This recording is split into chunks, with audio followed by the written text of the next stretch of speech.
To ആർക്കേസ് channel. പുതിയ വീഡിയോയുമായി വീണ്ടും വന്നിരിക്കുകയാണ്. ഫസ്റ്റ് ഓഫ് ഓൾ എല്ലാവർക്കും ഹാപ്പി വിഷു കേട്ടോ. ലോകമെമ്പാടും വിഷു ആഘോഷിക്കുന്ന എല്ലാവർക്കും വിഷു ആശംസകൾ. അതുപോലെ തമിഴ്, തെലുങ്ക് എല്ലാവരും ഇന്ന് ആഘോഷിക്കുന്നുണ്ട്. ഓക്കെ, അപ്പോൾ ഇന്നത്തെ സ്പെഷ്യൽ വിഷു സ്പെഷ്യൽ നമ്മളൊരു ഉഗ്രൻ പാലട പ്രഥമനാണ് കേട്ടോ. നല്ല എന്താ പറയുക, നല്ലൊരു പിങ്കോ ബ്രൗൺ കളർ വരുന്ന ഒരു പാലട പ്രഥമനാണ് കേട്ടോ. ഓക്കെ, വരൂ വീഡിയോയിലേക്ക് പോവാം. ഞാൻ അതിൻ്റെ എന്താണ് എങ്ങനെയാണ് അതിൻ്റെ ചെറിയ ടിപ്സൊക്കെ ഫോളോ ചെയ്തിട്ട് ചെയ്യാം. നമുക്ക് വരൂ വീഡിയോയിലേക്ക് പോവാം. പാലട പ്രഥമന് വേണ്ടി നമുക്ക് ഇതപ്പോൾ അട ഒരു കപ്പ് എടുക്കുകയാണ്. അതായത് മെഷർമെൻറ്റ് ഞാൻ എടുക്കുന്നത് ഈ കപ്പിലാണ്. അപ്പോൾ നിങ്ങൾ ഏത് വേണമെങ്കിൽ യൂസ് ചെയ്യുക. അപ്പോൾ അതിൽ തന്നെ എല്ലാ മെഷർമെൻറ്റും പഞ്ചസാരയും അടയും ഒക്കെ അതിൽ തന്നെ അളവെടുക്കുക കേട്ടോ.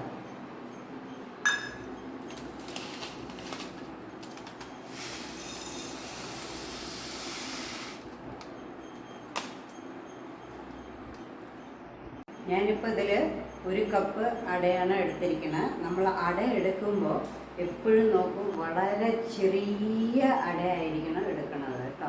വലിയ സൈസൊന്നും എടുക്കരുത്. അപ്പോൾ എന്താ വെച്ച് കഴിഞ്ഞാൽ പെട്ടെന്ന് കുഴഞ്ഞു പോകാനുള്ള സാധ്യതയുണ്ട്. ഓക്കെ, പിന്നെ നമ്മൾ പാലെടുത്തിരിക്കുന്നത് ലോ ഫാറ്റ് മിൽക്കാണ്. Blue cover low fat milk 2 litres. Okay, നമുക്കിനി അടപ്രഥമൻ എങ്ങനെ ഉണ്ടാക്കുക എന്നുള്ള വീഡിയോയിലേക്ക് പോകാം കേട്ടോ. അടപ്രഥമൻ ഉണ്ടാക്കാനായി നമ്മൾ 250 ഗ്രാംസ് അല്ലെങ്കിൽ ഈ ഒരു പാത്രം അളവെടുത്തിട്ടുണ്ട്. അതേ പാത്രത്തിൽ അടയെടുക്കുക. ചെറിയ അടയായിരിക്കണം കേട്ടോ. വലുതാവുമ്പോൾ കുഴഞ്ഞു പോവും. അതുകൊണ്ട് അതിനെ എടുത്തിട്ട് ഒരു 2-3 പ്രാവശ്യം വെള്ളത്തിൽ കഴുകുക. എന്നിട്ട് നമ്മൾ ഒരു 2 കപ്പ് വെള്ളം എടുത്തിട്ട് അടുപ്പിൽ വെച്ച് ഇതുപോലെ നന്നായി വേവിച്ചെടുക്കുക കേട്ടോ. ഇനി ഈ വെന്ത അടയെ 2-3 പ്രാവശ്യം വീണ്ടും കഴുകി അതിൻ്റെ വെള്ളം ഊറ്റിക്കളയണം കേട്ടോ.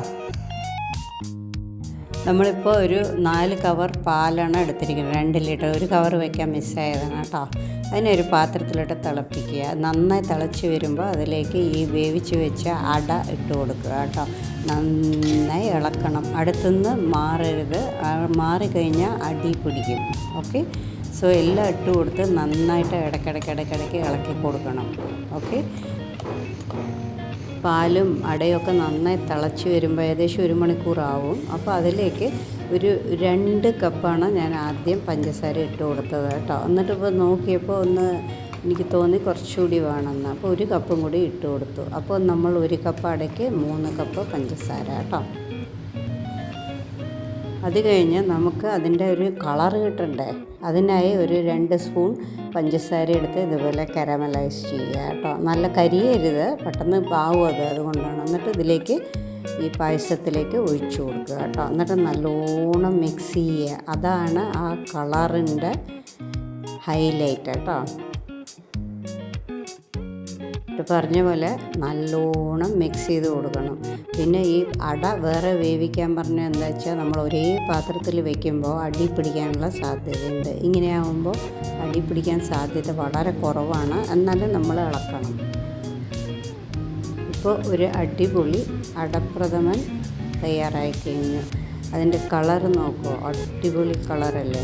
നമ്മൾ ആ കാരമലൈസ് ഇടുമ്പോഴാണ് ഈ കളറ് വരിക കേട്ടോ. അല്ലാതെ വേറെ നമ്മൾ ഒരു ആർട്ടിഫിഷ്യൽ ഇതും ചേർക്കുന്നില്ല അതിൽ കേട്ടോ.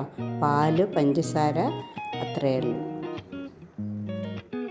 എല്ലാ പ്രോസസ്സും കൂടി ഒരു 2 മണിക്കൂർ എടുത്തു കേട്ടോ. ഹായ് വ്യൂവേഴ്സ്, ഇപ്പോൾ നമ്മൾ അടപ്രഥമനൊക്കെ ഉണ്ടാക്കി കഴിഞ്ഞു. ആ കളർ വന്നിട്ട് ഒരു നല്ല കളർ വന്നിട്ടുണ്ട് കേട്ടോ. ഓക്കെ, കഴിക്കാനും നല്ല ടേസ്റ്റ് ഉണ്ട്. സോ നിങ്ങളും ഇത് ട്രൈ ചെയ്ത് നോക്കൂ. ഫാമിലിയായിട്ട് എൻജോയ് ചെയ്യൂ. Okay, happy cooking.